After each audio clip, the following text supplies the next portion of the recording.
Bem-vindos ao nosso vídeo sobre um dos capítulos mais sombrios da história americana, as Bruxas de Salem.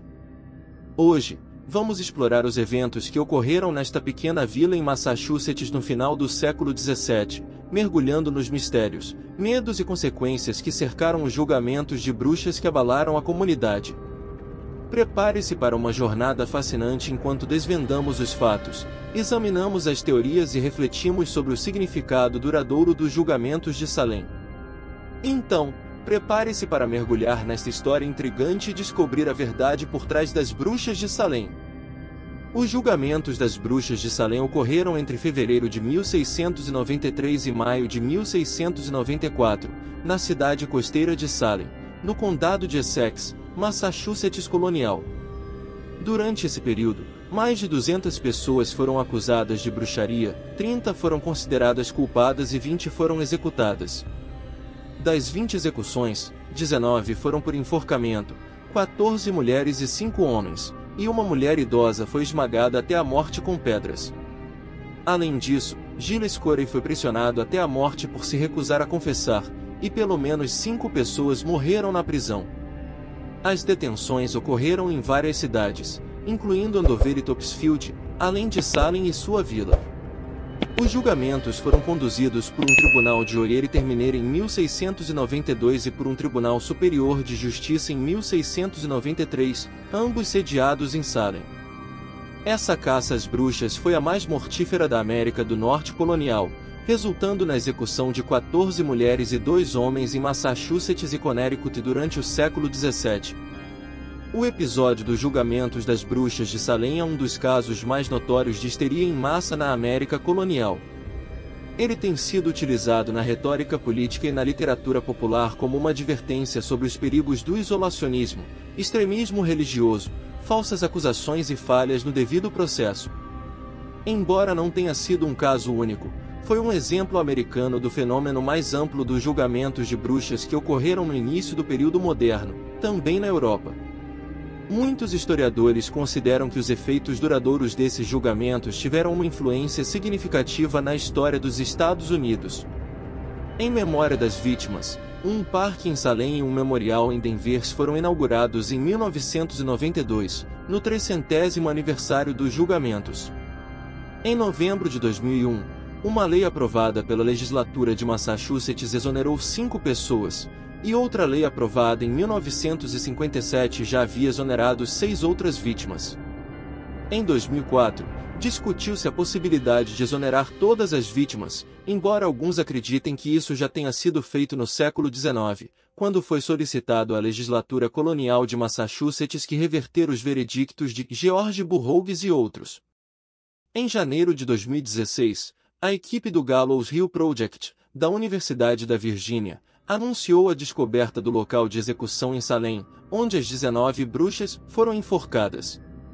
A cidade dedicou o Proctor's Lady Memorial às vítimas em 2017.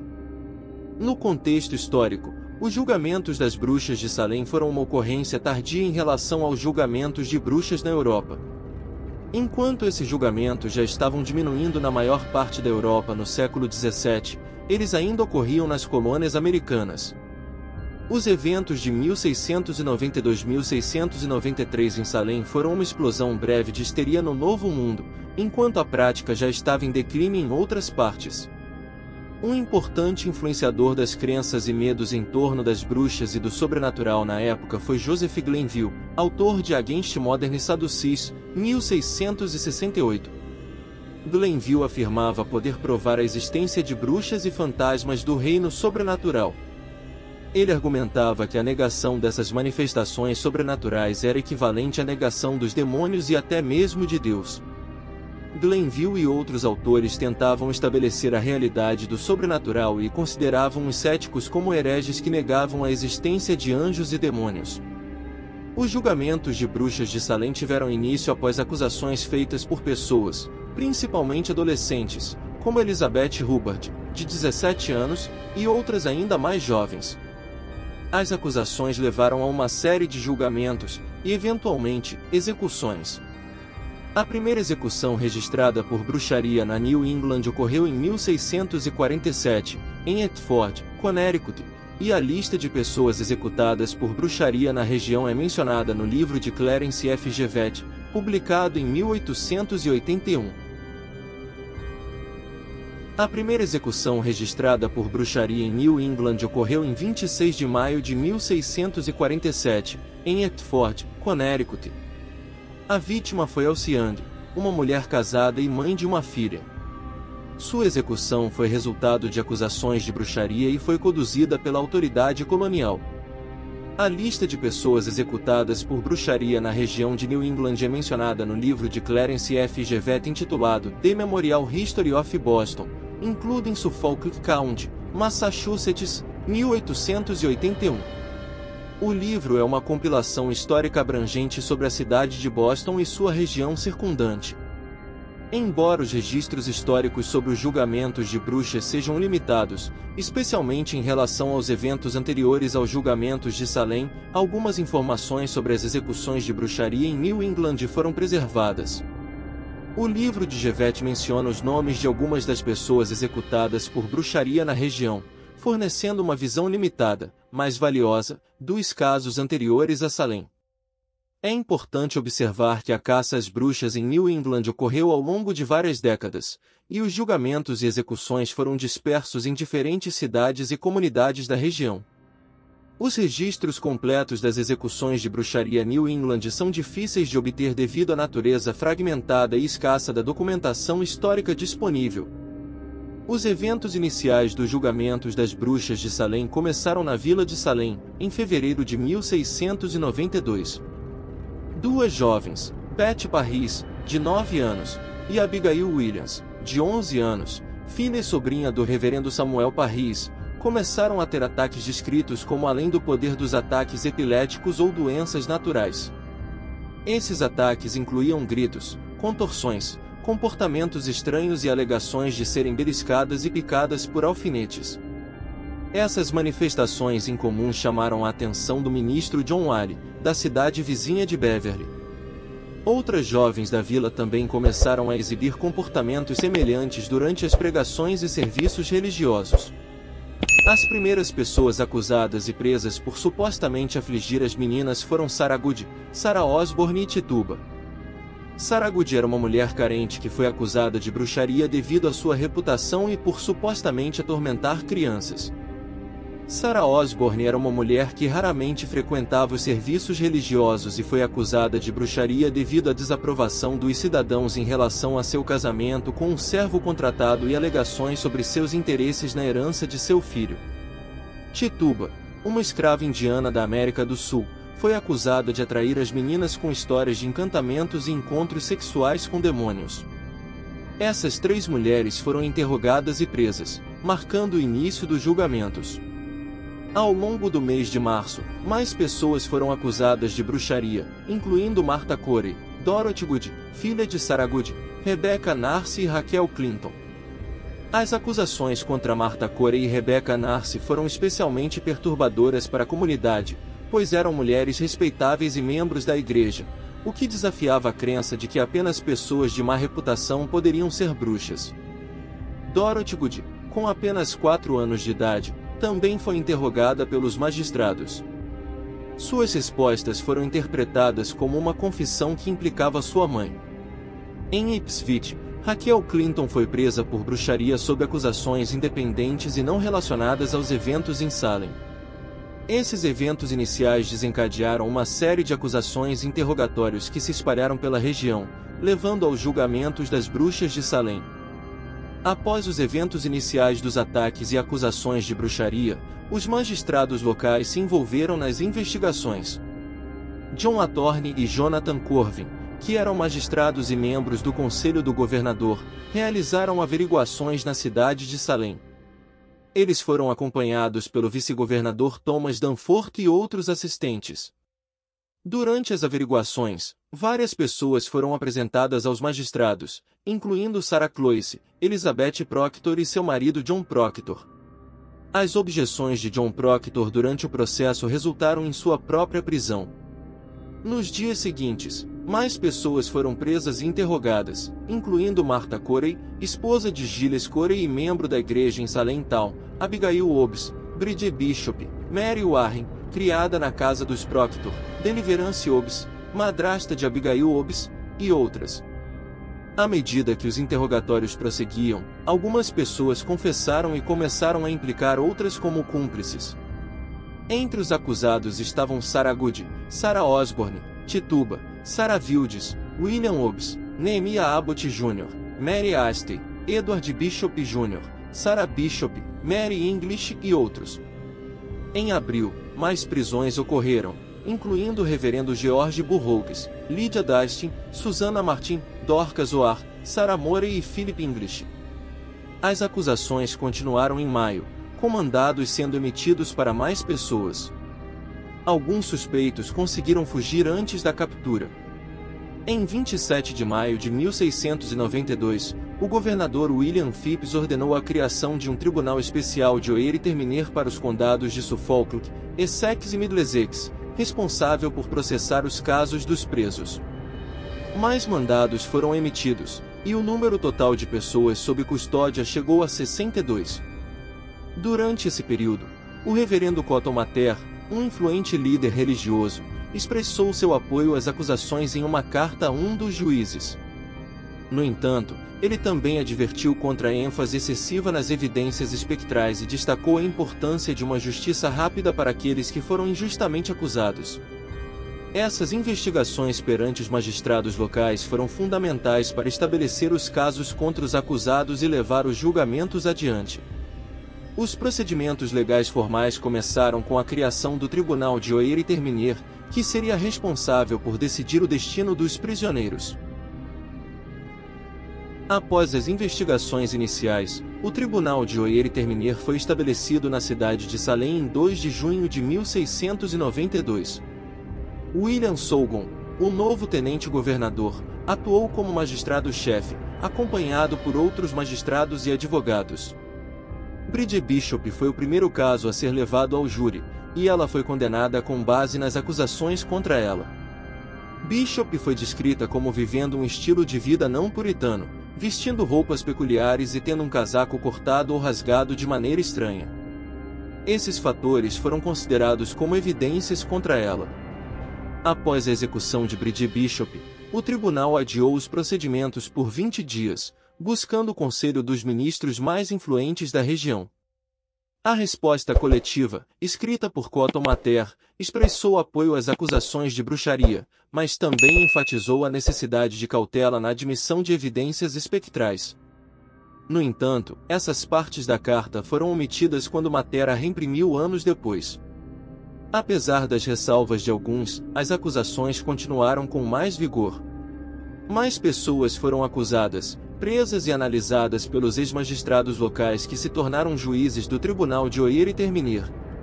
Entre os acusados estavam Sarah Good, Elizabeth Hall, Susanna Martin, Elizabeth Proctor, John Proctor, Martha Carrier, Sarah Wildes, Dorcas Oar e outros.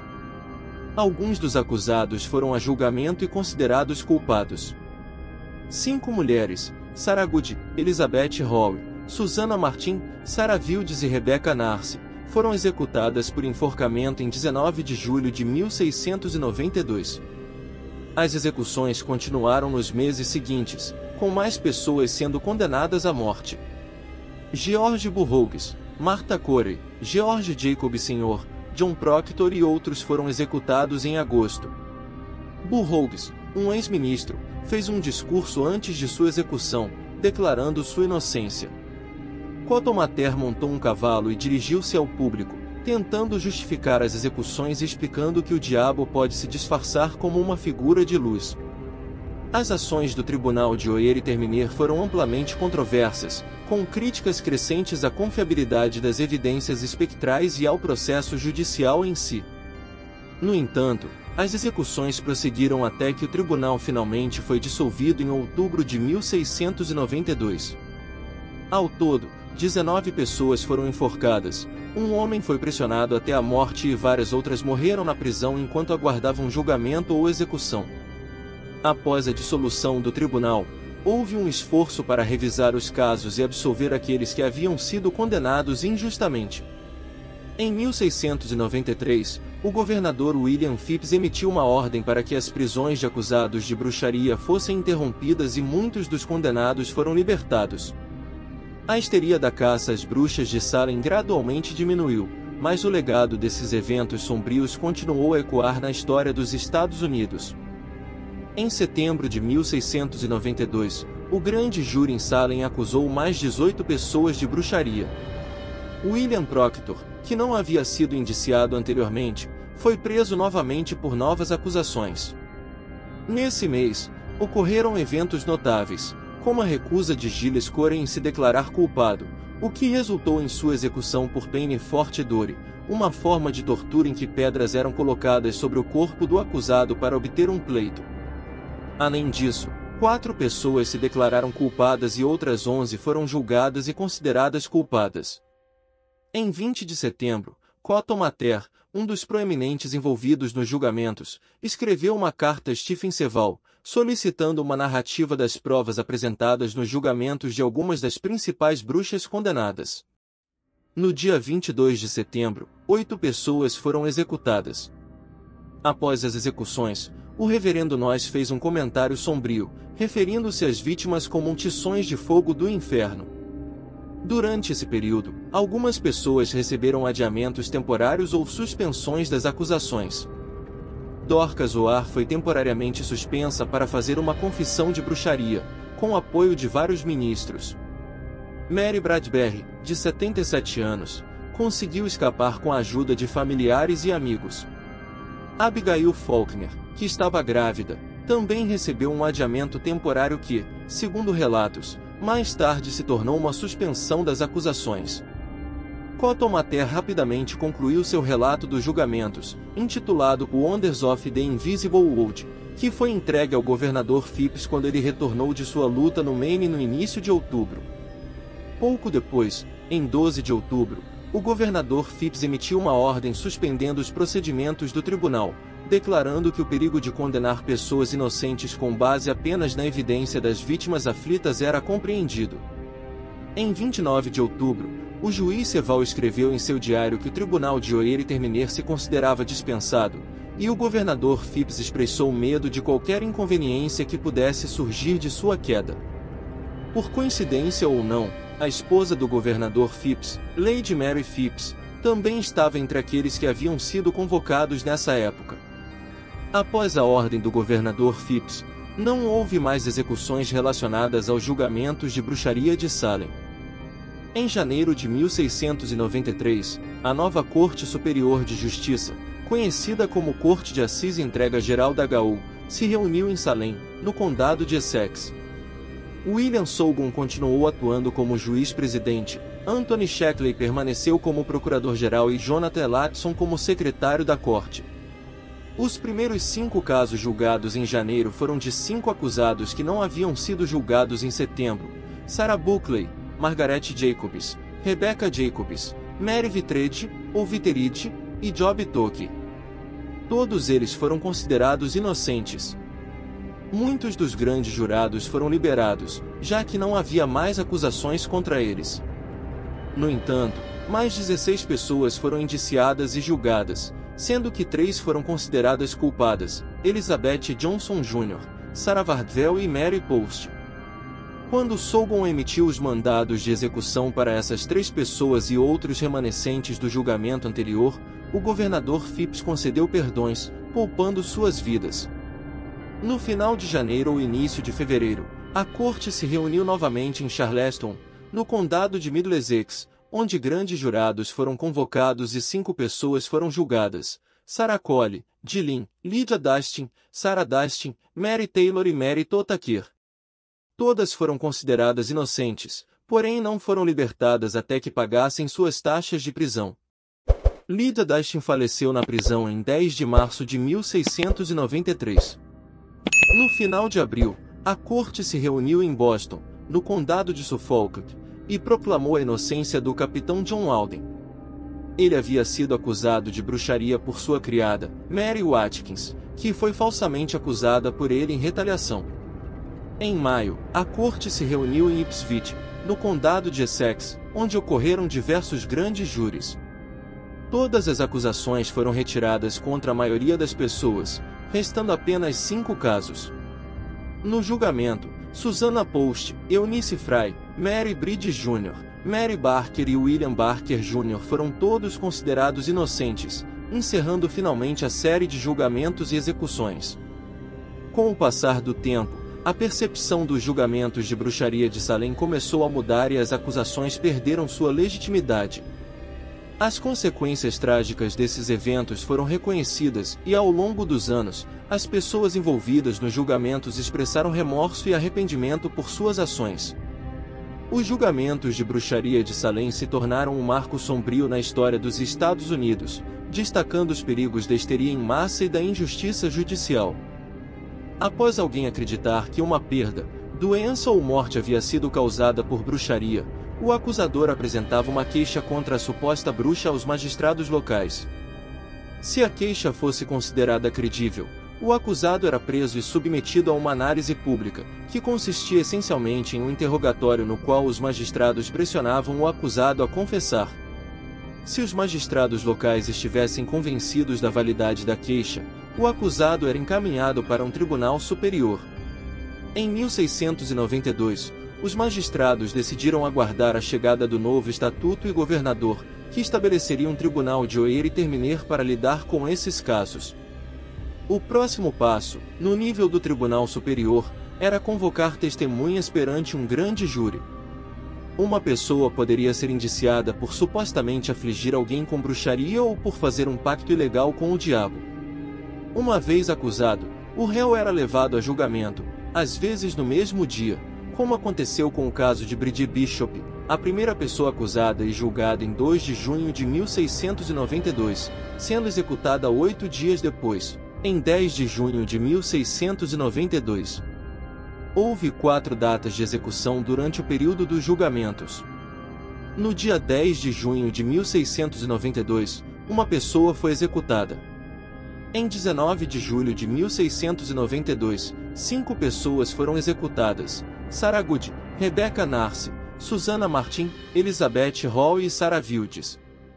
Outras 5 foram executadas em 19 de agosto de 1692, Martha Carrier, John Villard, George Burroughs, George Jacob Sr. e John Proctor. Em 22 de setembro de 1692, 8 pessoas foram executadas: Mary Astley, Martha Corey, Empud Ator, Samuel Vardwell, Mary Parker, Alice Parker, Wilmot Reed e Margaret Scott.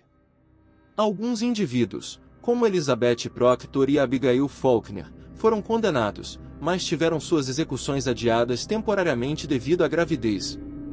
Outras 5 mulheres foram condenadas em 1692, mas suas sentenças de morte nunca foram executadas: Mary Bradbury, em absentia, em Foster, que faleceu na prisão, Mary Lassay Sr., filha de Foster, Dorcas O'Hare e Abigail Hobbs. Giles Corey, um agricultor de 81 anos de Salem, recusou-se a se declarar culpado quando foi a julgamento em setembro e foi submetido a uma forma arcaica de punição chamada peine forte et dure, na qual pedras foram colocadas sobre seu peito até que ele não conseguisse mais respirar. Após 2 dias de tortura, Corey morreu sem fazer uma declaração. Acredita-se que sua recusa em se declarar tenha sido uma forma de protesto contra os métodos do tribunal. Após a execução das bruxas, seus corpos foram tratados de maneira desrespeitosa. Rebecca Narcy e Martha Corey, que foram excomungadas de suas igrejas, foram negadas sepultamento adequado. Seus corpos foram jogados em uma cova rasa assim que foram retirados das árvores. Acredita-se que as famílias das vítimas tenham recuperado os corpos após o anoitecer e os enterrado em sepulturas não marcadas em suas propriedades familiares. Os registros da época não registraram as mortes dos executados. Uma parte significativa, embora não exclusiva, das evidências apresentadas contra os acusados eram as chamadas evidências espectrais, ou seja, o testemunho dos aflitos que afirmavam ter visto a aparição ou a forma da pessoa que supostamente os afligia.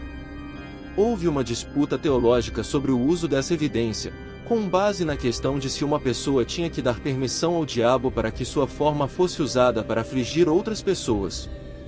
Os oponentes argumentavam que o diabo era capaz de usar a forma de qualquer pessoa para causar aflição, enquanto a corte argumentava que o diabo não poderia usar a forma de uma pessoa sem sua permissão.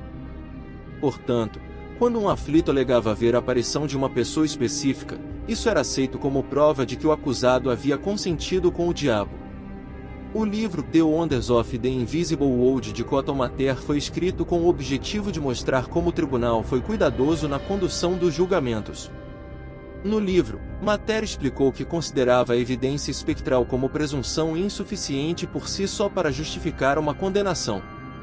No entanto, Robert Callell, um crítico de Mather, afirmou em seu próprio livro intitulado More Wonders of the Invisible World que, ao confessar que um acusado não seria levado a julgamento, como nos casos de Tituba e Dorcas Goody, Mather estava admitindo que as evidências espectrais não eram confiáveis.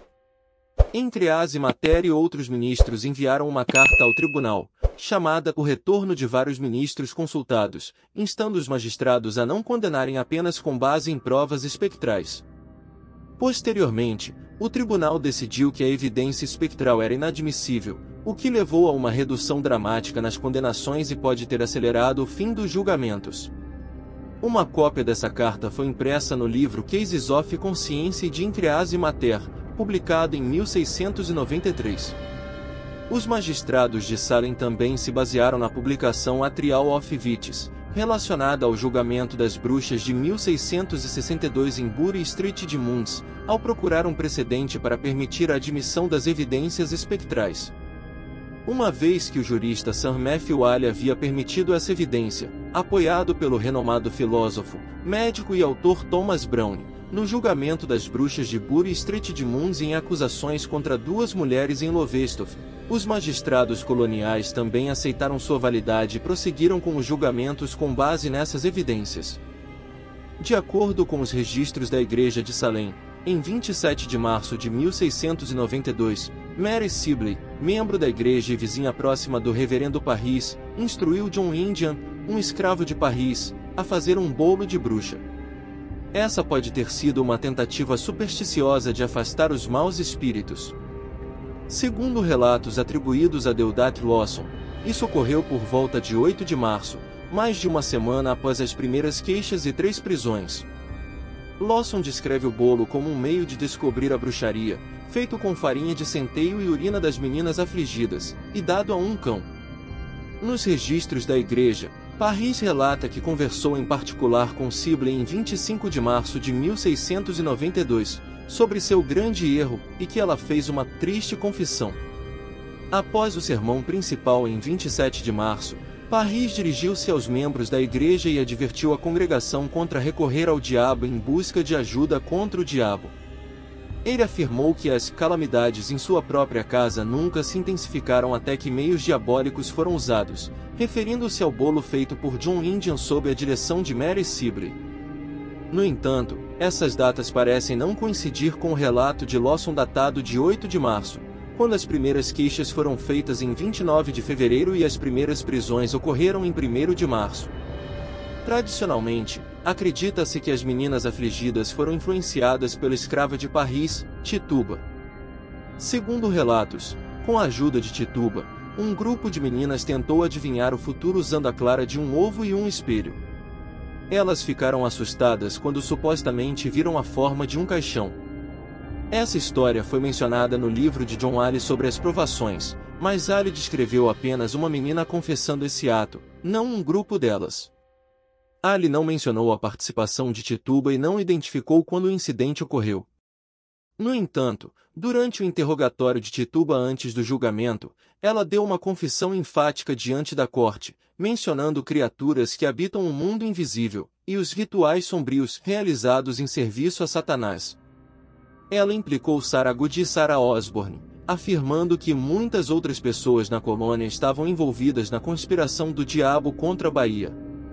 A raça de Tituba tem sido descrita posteriormente como caribenha ou africana, mas fontes contemporâneas a descrevem simplesmente como indiana.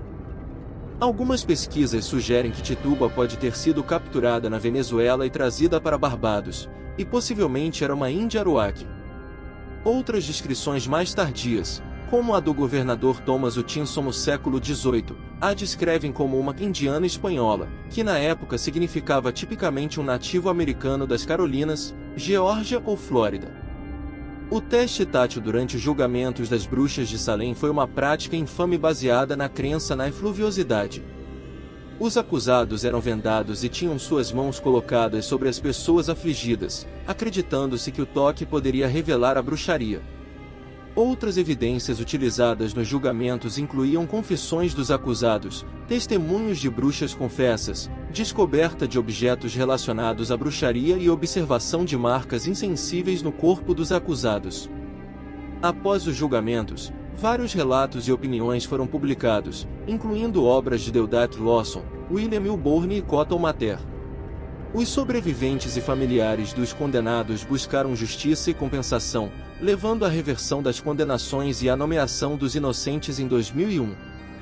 Os julgamentos de bruxas de Salem tiveram um impacto significativo na cultura americana, sendo retratados em diversas formas de expressão artística. Esses eventos trágicos nos lembram da importância de buscar a verdade, corrigir erros do passado e garantir a justiça para aqueles que foram injustamente acusados. É uma parte crucial da história que nos ajuda a refletir sobre a fragilidade da justiça e a necessidade de aprender com os erros cometidos no passado. Após os julgamentos das bruxas de Salem, ocorreram reviravoltas legais e esforços para buscar justiça e compensação para os sobreviventes e suas famílias. Thomas Maury, um quaquer, foi preso por criticar os líderes puritanos em seu livro, mas posteriormente foi considerado inocente. O Tribunal Geral estabeleceu um dia de jejum em 1696, reconhecendo a tragédia dos julgamentos. Robert Callell compilou documentos e relatos em seu livro More Wonders of the Invisible World, contrapondo as narrativas de Cotton Mather. O reverendo John Wiley também lamentou as ações tomadas durante os julgamentos em sua obra A Modés Inquiry into the Nature of Witchcraft. A partir de 1700, petições foram apresentadas exigindo a reversão formal das condenações.